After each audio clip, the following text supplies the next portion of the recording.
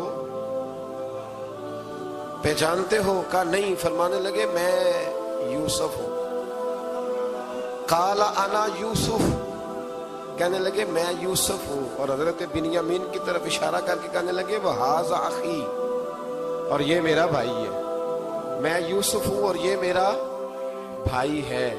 اور فرمانے لگے اللہ نے ہم پر احسان کیا ہے، اور جو تقوی اختیار کرتا ہے اور صبر کرتا ہے اللہ تعالیٰ اس نیک کے اجر کو کبھی ضائع، یہ نہیں فرمایا میں نے بڑے تقوی کیے پرہیزگاری کی تو بچ گیا، فرمایا جو بھی تقوی اختیار کرے گا، جو بھی صبر کرے گا، اللہ اس نیک کے اجر کو کبھی ضائع نہیں کرے گا۔ پھر فرمانے لگے جاؤ آج تم پر کوئی گناہ نہیں، جاؤ ایک دم ہی اسی وقت ہی فرمایا جاؤ میں نے تمہیں معاف کیا، جاؤ میں نے تمہیں معاف کیا۔ اور فرمانے لگے میری دعا ہے کہ میرا رب بھی تمہیں معاف کرے۔ پھر فرمایا یہ میری قمیض لے جاؤ، میرا کرتا، اور میرے باپ کی آنکھوں پہ ڈال دو، امید ہے ان کی آنکھوں کی روشنی واپس آ جائے، جاؤ لے جاؤ۔ تو وہ کرتا لے کے گئے، اذهبوا بقمیصی ھذا، یہ میرا کرتا لے جاؤ۔ دیکھو میں ایک عربی آیا، حضور نے فرمایا کچھ مانگ لو اس دیہاتی سے، حضور نے فرمایا ہے آج وہ مائل باتا اور بھی کچھ مانگ لے۔ تم کہنے لگا حضور آپ مجھے سواری کے لیے اونٹ دے دیں۔ حضرت علی کہتے ہیں میں نے کہا ہے افسوس، مانگا بھی تو کیا مانگا۔ حضور نے فرمایا چل کچھ اور مانگ لے۔ کہنے لگا چلے آنے جانے کے لیے کرایہ بھی دے دے، زادرہ بھی دے دے، کھانے کیا مانگا؟ تو حضور علیہ السلام نے اسے دے دیا۔ تو محبوب فرمانے لگے تجھ سے تو موسیٰ علیہ السلام کے دور کی وہ بوڑھی اچھی تھی۔ کہا وہ بوڑھی کون سی بوڑھی؟ تو حضور علیہ السلام فرمانے لگے رب کریم نے حضرت موسیٰ کو حکم دیا کہ جب آپ مصر سے نکلے تو حضرت یوسف کی قبر کو کھود کر ان کا تابوت بھی ساتھ لے لیں۔ حضرت سیدنا موسیٰ علیہ السلام نے عرض کی مالک وہ کیسے پتہ چلے گا؟ فرمایا وہ تو آپ نے خود ہی پتہ کرنا ہے کہ وہ تابوت کہاں ہے، وہ دریا کے اندر تھا، کیسے پتہ کرنا ہے؟ پتہ کرتے کرتے پتہ چلا کہ ایک بوڑھی اماں ہے، اسے پتہ ہے تابوت کا وہ کدھر ہے تابوت، تو بوڑھی اماں کو پتہ ہے۔ حضرت موسیٰ بوڑھی کے پاس گئے، کہنے لگے اماں وہ تجھے پتہ ہے یوسف کی قبر کہاں؟ کہنے لگی پتہ ہے۔ تو کہا اماں پھر بتا دو۔ کہنے لگے مفت میں بتا دو، نبی کے مزار کا ایڈریس اور فری میں بتا دو، یہ کیسے ہو سکتا ہے؟ حضرت سیدنا موسیٰ فرمانے لگے چل قیمت لے، طبرانی کی حدیث ہے، حضور بیان فرماتے ہیں۔ حضرت موسیٰ کہنے لگے بتا کیا لے گی؟ کہنے لگی مجھے نا جنت میں وہ والا مکان دلائیں جس کے پڑوسی موسیٰ علیہ السلام، میری اور آپ کی دیوار کٹھی ہو، کیا عقیدہ کند، اللہ اکبر۔ تو حضرت موسیٰ کہنے لگے چل اماں مہربانی کر جنت مانگ لے، اب تو پڑوس ہی مانگنے لگ گئی ہے، تو نبیوں کا درجہ تو بڑا ہوگا، تو دینے والا اللہ ہے، میں دعا کرتا ہوں۔ تو کہنے لگے جی ٹھیک ہے، اگر آپ نہیں دیتے تو میں ایڈریس نہیں بتاتی۔ تو حضور فرمانے لگے اس سے تو وہ اچھی تھی۔ حضرت موسیٰ نے عرض کی کہ یا اللہ یہ نہیں بتا رہی تو اب کیا کروں؟ فرمایا موسیٰ وعدہ تو کر لے، مکان میں دے دوں گا۔ اسلامی طرز زندگی میں سب سے زیادہ جس چیز پر زور دیا گیا ہے وہ یہ ہے کہ کسی کے ساتھ کبھی بھی زیادتی نہ کی جائے، ظلم نہ ہو۔ نبی پاک سید عالم صلی اللہ تعالی علیہ وسلم کی تشریف آوری کے جو مقاصد ہیں ان میں میرے محبوب کریم صلی اللہ علیہ وسلم نے جس چیز پر سب سے زیادہ زور دیا ہے وہ یہ ہے کہ میں ظلم ختم کرنے آیا، ظلم نہیں ہونا چاہیے۔ ایک تو ہے کسی کو مارا جائے، اس کے منہ پر اس کو گالی دی جائے، اس کو ستایا جائے، اس کے راستے میں کانٹا بچھایا جائے، اس کو پتھر سے، تھپڑ سے، ڈنڈے سے، تلوار سے مارا جائے۔ یہ تو ایک بہت بڑی بات ہے۔ اسلام یہ کہتا ہے کہ تو اپنے گھر کے اندر بیٹھ کے بھی کسی مسلمان کے خلاف بات بھی نہ کر۔ اتنا زیادہ پابند مذہب، اپنے گھر کی چار دیواری کے اندر بیٹھ کر بھی کسی مسلمان کی برائی کرنے کی، صرف زبان سے سازش کرنے کی بات نہیں، اس کے خلاف منصوبہ بندی کرنے کی بات نہیں، اس کو لوگوں کو اس کے خلاف ابھارنے یا اکسانے کی بات نہیں، خالی اس کے خلاف گفتگو اور وہ والا عیب جو اس میں پایا جاتا ہے، وہ عیب جو اس میں موجود ہے، وہ عیب بھی تجھے گھر کے اندر بیٹھ کر نجی اور ذاتی محفل میں بھی بیان کرنے کی اسلام اجازت نہیں دیتا، اور اسلام نے اس کو غیبت کا نام دیا۔ اور میرے نبی پاک صلی اللہ علیہ وسلم نے فرمایا یہ فعل کہ تو گھر کے اندر بیٹھ کر کسی کی عزت کے بارے میں بات کرے، سمجھ لے تو نے زنا سے بھی برا کام کیا، یہ بدتر ہے زنا سے۔ یہ جو زیادتی اور ظلم ہے نا میرے بھائی، اس کو اسلام نے اس قدر زیادہ ناپسند کیا، اور اس پر اسلام نے اس قدر زیادہ احکامات بیان کیے۔ میرے نبی کریم صلی اللہ علیہ وسلم نے فرمایا قیامت کے دن اللہ مظلوم کے ساتھ ہوگا۔ اللہ کس کے ساتھ ہوگا؟ قیامت کے دن اللہ مظلوم کے ساتھ ہوگا۔ اور یہ لفظ ہیں حدیث مبارکہ میں، ابن حجر علیہ رحمہ نے لکھے، اللہ قیامت کے دن مظلوم کے ساتھ ہوگا۔ اور اگلے لفظ سنو گے تو حیران رہ جاؤ گے، فرمایا اللہ قیامت کے دن مظلوم کے ساتھ ہوگا اگرچہ وہ مظلوم کافر ہی کیوں نہ ہو، اگرچہ وہ مظلوم، اللہ اس کے ساتھ ہوگا۔ اللہ قیامت کے دن مظلوم کے ساتھ ہے، اگرچہ وہ والا رٹا نہیں کہ میری برادری کا ہے تو میں نے سپورٹ تو کرنی ہے نا۔ ہم تو ظالموں کے ساتھ ہوتے ہیں۔ ہمارے دیہاتوں میں رواج ہے کہ نوجوان کسی کی عزت پر ہاتھ ڈالتا ہے، کسی کی بیٹی کو بھگا کے لاتا ہے تو اس کے دوست اس کی مدد کرنا فریضہ سمجھتے ہیں، اس کو سپورٹ کیا جاتا ہے، اس کو رہنے کو جگہ دی جاتی۔ ہم یہ نہیں دیکھتے کہ وہ چوک میں لڑائی ہوئی ہے اور ہمارے بچے کی کسی کے ساتھ پٹائی ہوئی تو ہم تو بندوقیں، ڈنڈے، کلاڑیاں اٹھا کے چلے جاتے ہیں۔ وہاں جا کے تحقیق پہ پتہ چلتا ہے کہ ظلم تو ہمارے بچے کا ہے، تو پھر مدد کس کی کرنی چاہیے تھی؟ ہم کس کی کرتے ہیں؟ میرے نبی کریم صلی اللہ علیہ وسلم کو اپنی امت سے بڑا پیار ہے، حضور کو بڑی محبت ہے۔ فرمایا قیامت کے دن لوگ اپنے اپنے ممبروں پہ بیٹھیں گے پر میں سجدے میں گر کے اپنی امت کی دعائیں مانگوں گا۔ قیامت میں جو بچے گا وہ میرے نبی پاک کی برکت سے بچے گا۔ لیکن رسول کریم علیہ الصلوۃ والسلام نے فرمایا ظلم کر کے نہ آنا، تمہاری باقی کمیوں پہ میں پردے ڈلوا دوں گا، ظلم کر کے نہ آنا۔ امام بہقی روایت لائے ہیں، محبوب پاک نے فرمایا میرے امتی نے کسی ذمی کافر کے ساتھ اگر زیادتی کی، وہ ٹیکس دیتا تھا، جزیہ دیتا تھا، ذمی کافر تھا، اور میرے امتی نے اگر اس کے ساتھ زیادتی کی تو نبی پاک صلی اللہ علیہ وسلم فرماتے ہیں میں قیامت کے دن اس کافر کے ساتھ مل کر اپنے امتی پر اللہ کی بارگاہ میں مقدمہ دائر کروں گا، میں خود مقدمہ دائر کروں گا۔ یہاں ظلم کی آندھیاں چلتی ہیں، طوفان چلتے ہیں، لوگ دوائیوں میں ظلم بیچتے ہیں، لوگ تعلیم کے نام پر ظلم کرتے ہیں، لوگ خیر کے نام پر ظلم تقسیم کرتے ہیں۔ یہاں اللہ اکبر ایسے ایسے رنگ دیکھنے کو ملتے ہیں۔ اب بنے گا کیا؟ کیا ہر زینب اسی طرح تڑپ کے چلی جائے گی؟ اس کا رزلٹ کیا نکلے گا؟ ہمارے ہاں تو نمبر گیم چلتی ہے، سیاستدان شعر لکھ کے لاتے ہیں، وہ ٹی وی پہ بیٹھ کے ایک دوسرے کو نیچا دکھانے کی کوشش کرتے ہیں۔ ساری سیاسی جماعتوں کے سربراہوں کو وہاں ہونا چاہیے تھا کہ نہیں ہونا چاہیے تھا؟ کیوں نہیں بولتے آپ لوگ؟ آپ کب بولیں گے؟ ابھی بھی وقت نہیں آیا آپ کے بولنے کا۔ ان کو وہاں ہونا چاہیے تھا کہ نہیں ہونا چاہیے تھا؟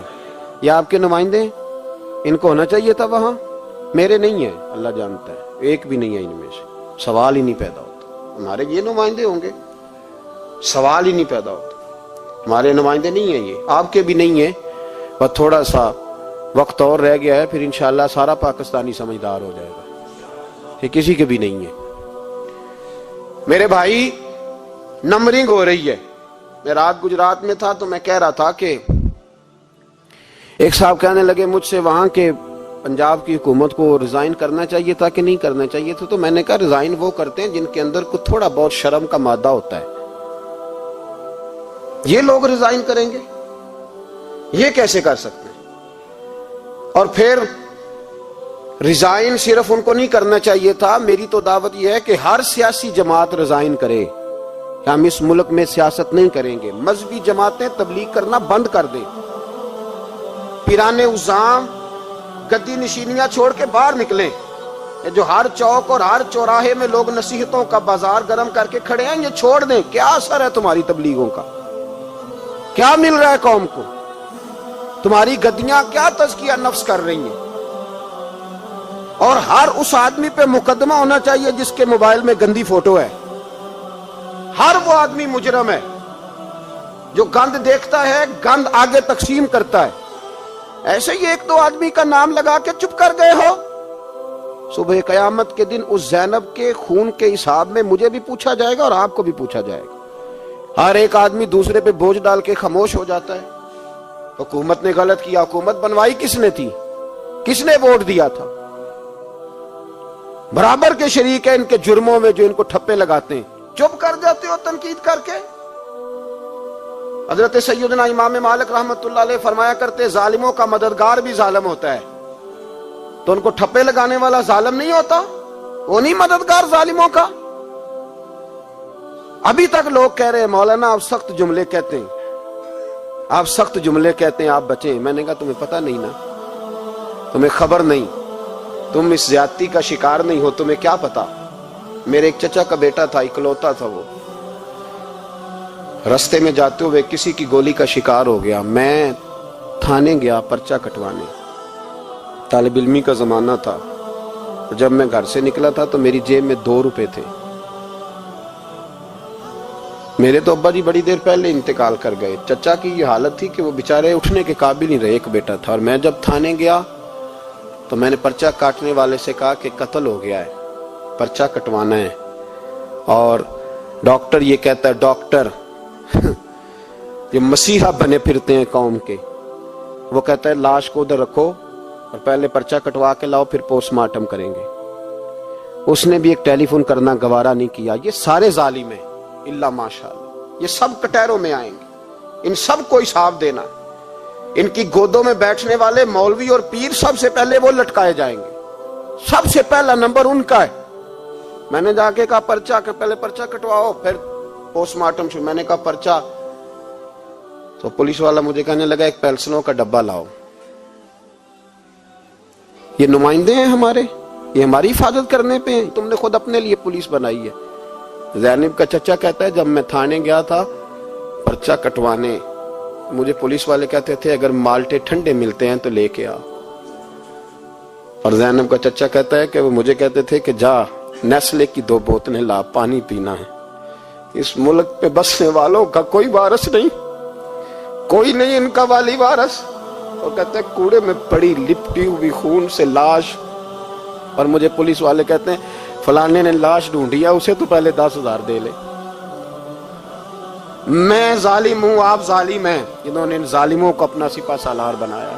تیاری کر دو اللہ کے حضور۔ میں نے پوچھا رب کریم سے مولا تو بتانا رزلٹ کب نکلے گا؟ تو رب کریم نے فرمایا دنیا تو غافل ہو سکتی ہے، وَلَا تَحْسَبَنَّ اللَّهَ غَافِلًا عَمَّا يَعْمَلُ الظَّالِمُونَ۔ کر جا کے سورۃ ابراہیم کی آیت نمبر 42 پڑھو۔ رب فرماتا ہے اللہ غافل نہیں ہے ان لوگوں سے جو دنیا میں ظلم کر رہے ہیں، اللہ ظالموں کے کاموں سے غافل۔ تو پھر مولا رزلٹ کیا ہے؟ فرمایا انما یؤخرہم لیوم، اللہ نے ایک دن کے لیے یہ فیصلے رکھے ہوئے، رب روز عدالت نہیں لگائے گا، اللہ نے ایک دن رکھا ہوا، تشخص فیہ الابصار، فرمایا میں ظالموں کو اس طرح لٹکاؤں گا کہ لوگوں کی آنکھیں کھلی کی کھلی رہ جائیں گی. میں ظالم کو، رب کریم فرماتا ہے مجھے کوئی غافل نہ سمجھے، وقت آنے والا ہے، وقت آنے والا ہے. حضرت وہب ابن منبہ رحمت اللہ تعالی علیہ فرماتے ہیں، آپ فرماتے بنی اسرائیل کے اندر ایک بادشاہ بڑا ظالم تھا. اس نے محل تعمیر کرنا شروع کر لیا. محل بن رہا ہے، محل کے بیچ ایک جھونپڑی آ گئی، کٹیا ایک بوڑھی عورت کی. تو بادشاہ نے اس بی بی سے کہا کہ یہ کٹیا، یہ جھونپڑی دے دو، میرے محل کا نقشہ خراب ہوتا ہے. تو بوڑھی کہنے لگی میں بیوہ بھی ہوں، بے اولاد بھی ہوں.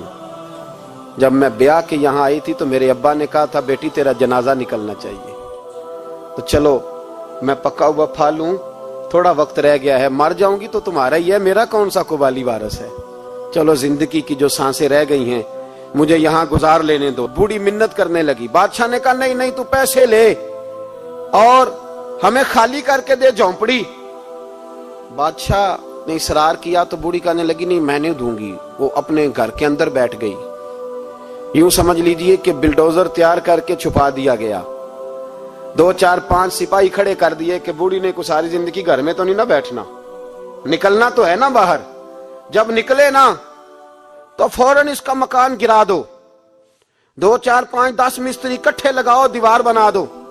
اس طرح قبضے ہوتے ہیں. بوڑھی کچھ دیر تو چمٹی رہی گھر کے ساتھ، پھر اس کو نکلنا بھی تھا. جب اس نے سمجھا کہ امن ہو گیا ہے پھر وہ بوڑھی باہر نکلی. اور جب وہ گئی نا، جب وہ گئی باہر، چند گھنٹوں کے بعد واپس آئی تو جھونپڑی گری ہوئی تھی. گھر کی چھت کے تنکے ہواؤں کے ساتھ بکھرے ہوئے تھے. نیا مکان بن گیا.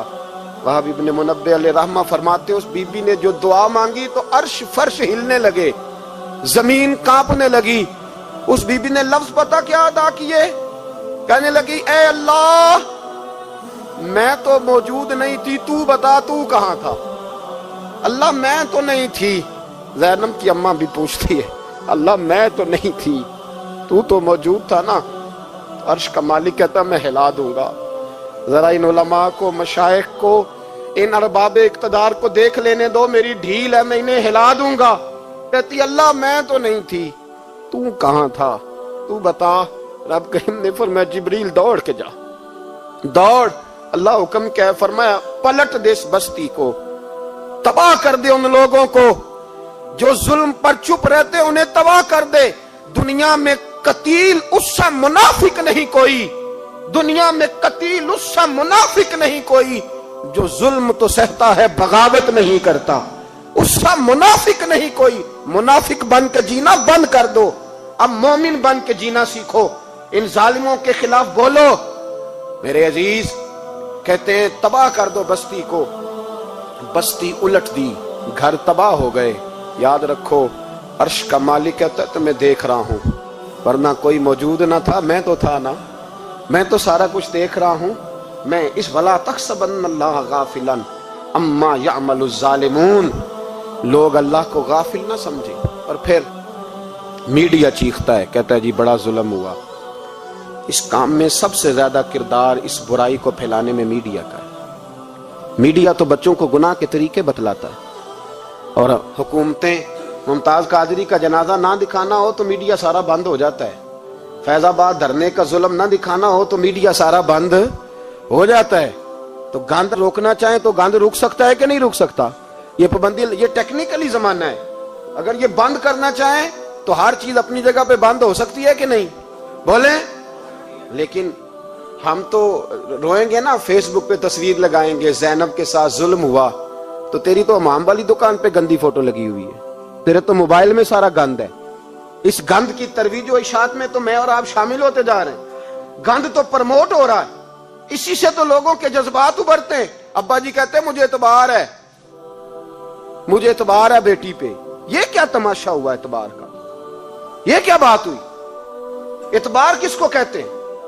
حضرت جنید بغدادی رحمت اللہ تعالی علیہ، آپ سے کسی نے پوچھا، میں تھوڑے دن پہلے، مجھے گجرات یونیورسٹی کے کچھ طالب علموں نے دعوت دی، کچھ اساتذہ نے کہا کہ یہاں سیرت سیمینار ہے آپ آئیں. سیالکوٹ میں جو کیمپس ہے، میں وہاں جب پہنچا تو میں نے کہا یار یہ صرف لڑکے ہونے چاہیے.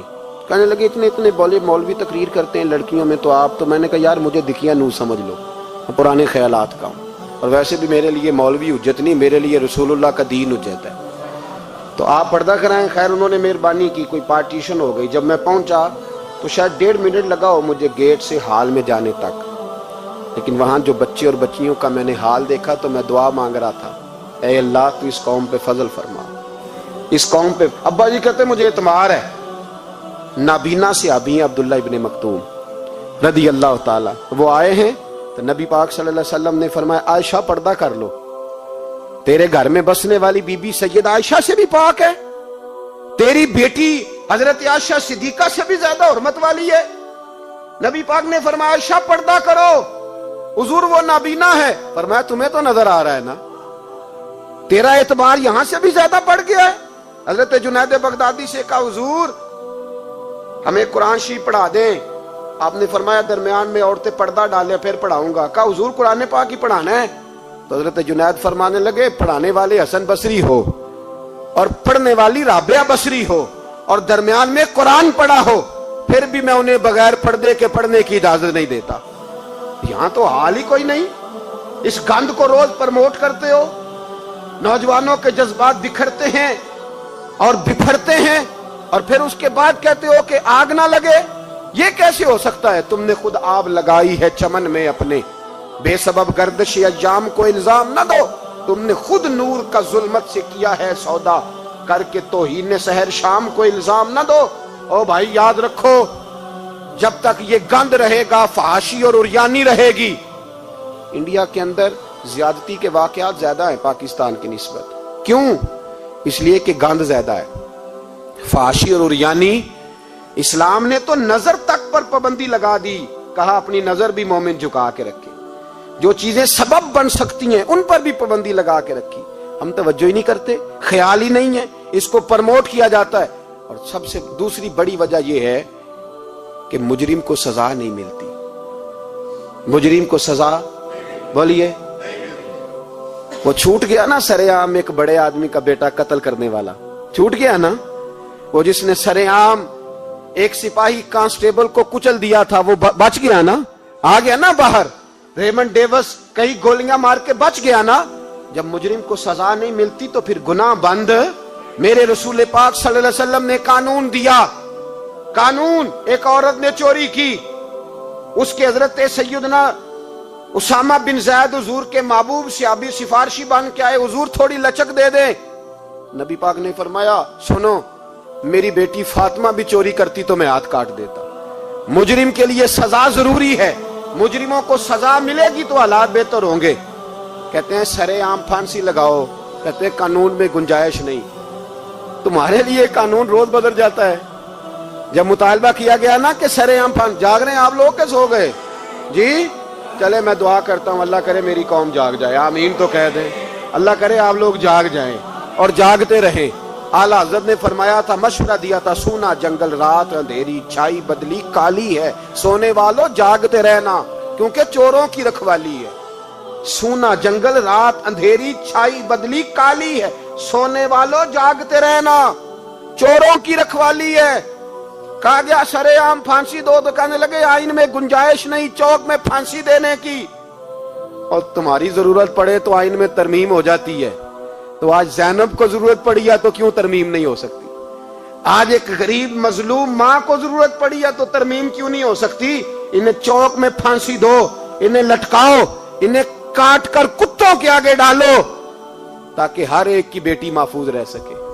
اور وہ زینب کسی اور کی بیٹی نہیں, وہ میری بیٹی ہے, وہ میری بیٹی ہے. کبھی 6 سال کی بیٹی سینے پہ لٹا نا اور پھر اس باپ کا درد محسوس کر, تجھے اندازہ ہو کہ بیٹی تو بیٹی ہوتی ہے. حاتم تائی کی بیٹی ننگے سر دربار رسالت پہ آئی تو میرے نبی پاک نے چادر دی. سلمان فارسی کہنے لگے سونیا کافر کی بیٹی ہے, تیری پاک چادر ہے, میں اپنی نہ دے دوں؟ تو حضور نے فرمایا سلمان چپ کر جا, بیٹیاں سانجھی ہوتی, بیٹیاں سانجھی ہوتی ہیں, چپ کر. کافر کی بیٹی صحیح بیٹی تو ہے نا, اور بیٹیاں تو سانجھی ہوتی ہیں. یہاں اتنا ظلم اور اتنا حشر ہو گیا اور کہتے ہیں پتہ نہیں چلا. دیکھتے ہیں, کرتے ہیں, سنتے ہیں. یاد رکھو ظلم کبھی مٹا نہیں کرتا, ظلم کبھی. اس لیے زینب بھائی, زینب تو میری بیٹی ہے, زینب تو تیری بیٹی ہے, زینب تو امت کی بیٹی ہے, زینب تو پاکستان کی بیٹی ہے, زینب تو ہر اس شخص کی بیٹی ہے جو کسی بھی بچی کا باپ ہے, جو کسی بھی بچے کا باپ ہے. وہ ملت کی بیٹی ہے, اس لیے وہ دکھ کسی ایک کا نہیں, وہ سب کا برابر کا ہے. بس یاد رکھو اس معاشرے میں پہلی بات یہ, اس گند پہ, بے حیائی پہ کنٹرول. دوسری بات یہ, تدارک عرض کر رہا ہوں, مجرم کو سزا ملے. اگر پرانے مجرموں کو سزا ملتی تو کبھی بھی دوبارہ جرم کی کسی کو ہمت.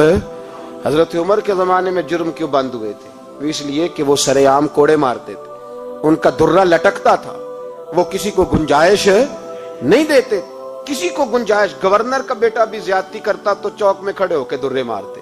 فرماتے لوگوں کی ماؤں نے انہیں آزاد پیدا کیا, تم نے کیسے غلام بن لیا. یہاں جب قانون بدلتا ہے اور پھر شکوہ ہے, ہمیں غریب آدمی نے تو پرچہ درج کرانا ہو تو اس کو تو چودھری صاحب بھی وقت نہیں دیتے, اس کو تو چودھری صاحب بھی کہتے ہیں گڈی کرائی یا پیسے ہے نہیں تھانے جانے دے, اتنے پیسے لگ دیں. ظالموں ڈرو اللہ تعالیٰ سے, ڈرو.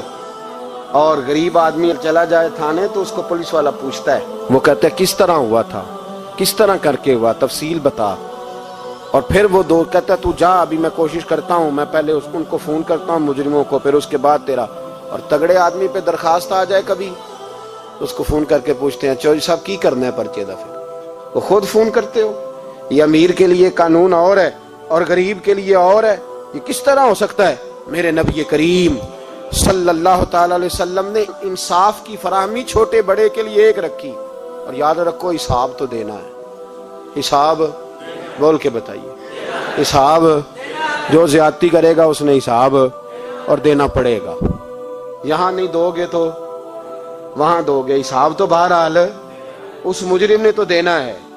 لیکن ارباب اقتدار نے بھی, حضرت عمر فرمایا کرتے تھے میرے دور میں کتا بھی پیاسا مر گیا تو حساب میں نے دینا ہے, چونکہ میری حکومت تھی, کتے کو پانی ملنا چاہیے تھا, اس کے دروازے تک پانی پہنچنا چاہیے تھا. حساب تو دینا ہے ہر اس شخص نے جو سوشل ہونے کا دعویٰ کرتا ہے, جو معاشرے میں کسی بھی طرح کا کوئی کردار ادا کر رہا ہے, اس نے بہرحال حساب.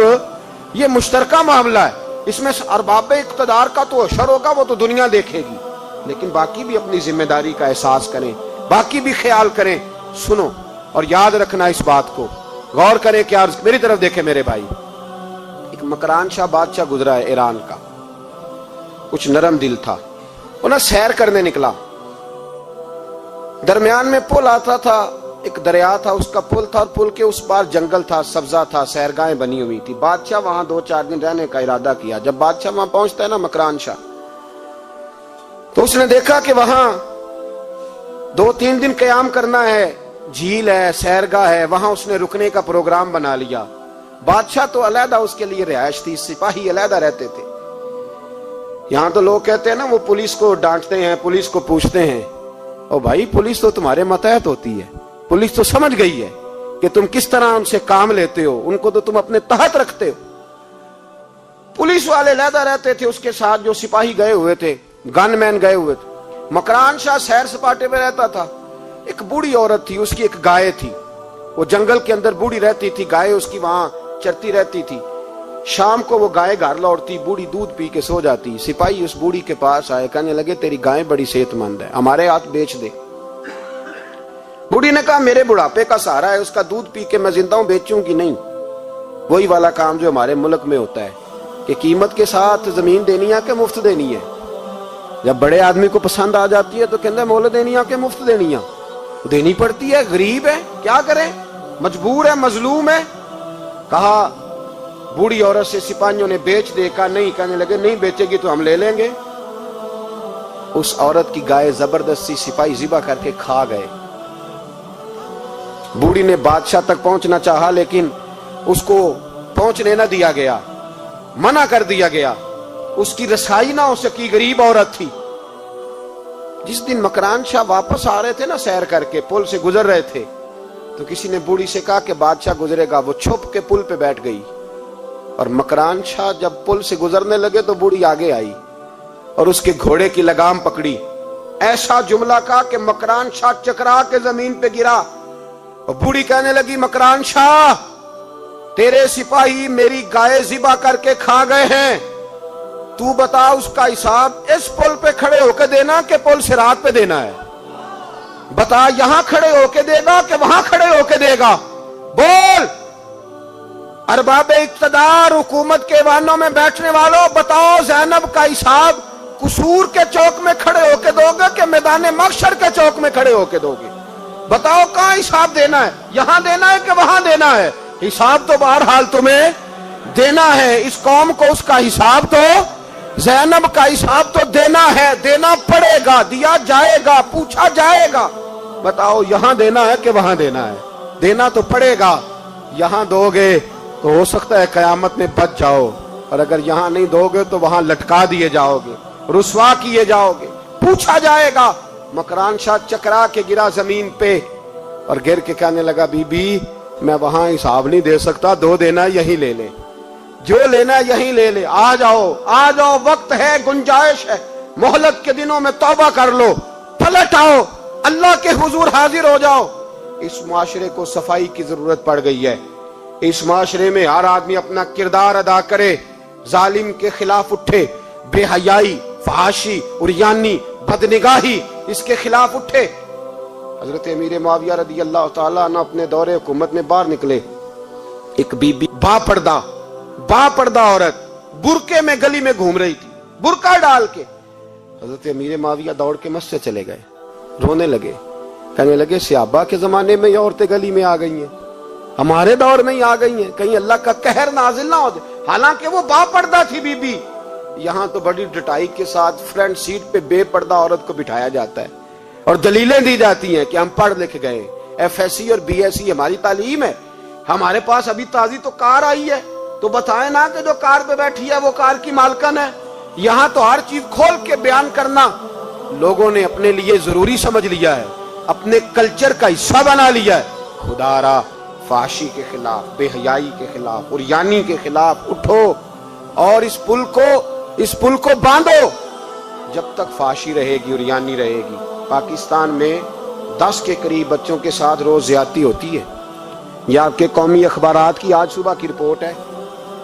یہ تو وہ چیزیں ہیں جو کھل کے باہر آ گئیں, اور اس کے علاوہ جو بے حیائی کے اڈے کھلے ہوئے نہ جانے ان کی تعداد کتنی, کس قدر زیادہ ظلم ہو رہا ہے. میرے رسول پاک صلی اللہ تعالی وسلم نے فرمایا جب کوئی زنا کرتا ہے تو ایمان اس کے سینے سے نکل جاتا ہے اس کے سینے سے. آنکھوں پر پردہ ہونا چاہیے, کانوں پر پردہ ہونا.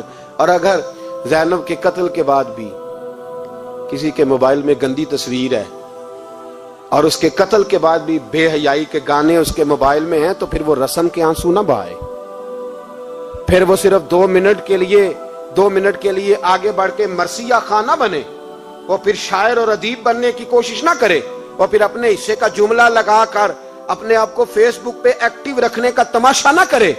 کیا مطلب ہوا ان چیزوں کا؟ اگر ابھی بھی برائی کے خلاف نہیں اٹھنا, بے حیائی اور فحاشی کے خلاف نہیں اٹھنا.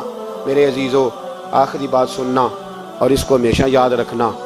میرے نبی پاک صلی اللہ تعالی علیہ وسلم نے فرمایا ہے کسی ایک مسلمان کے قتل میں اگر اہل زمین, اہل آسمان سارے بھی شریک ہو جائیں, سارے, تو فرمایا ہو سکتا ہے اللہ سب کو جہنم میں ڈال دے.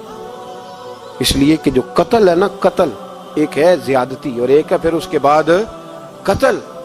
ایک انسان کا قتل انسانیت کا قتل, اتنا بڑا ظلم. اور یہاں تو اب قتل کی خبر آ جائے نا اخبار پہ تو اتنی دلچسپی والی رہتی نہیں.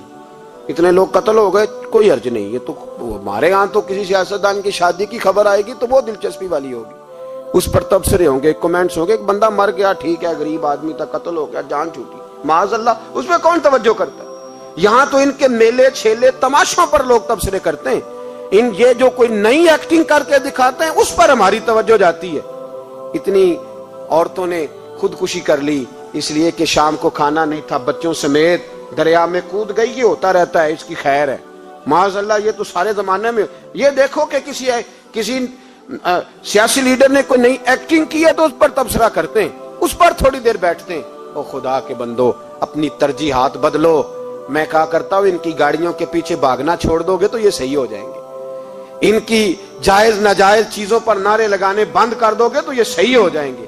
خدا را زینب تو چلی گئی پر ہمیں ایک پیغام چھوڑ کے گئی ہے کہ فحاشی کے خلاف اٹھ کھڑے ہو، اب ظلم کے خلاف لڑنا سیکھو، اب اپنے اندر یہ طاقت پیدا کرو، اب طاقت پیدا کرو۔ ہمیں سارا پتہ ہوتا ہے لیکن اس کے باوجود ہم ظالموں کے ساتھ کھڑے ہو کے ان کی تعریفیں کرتے ہیں، تصویریں لگاتے ہیں، سپورٹر ووٹر بنتے ہیں۔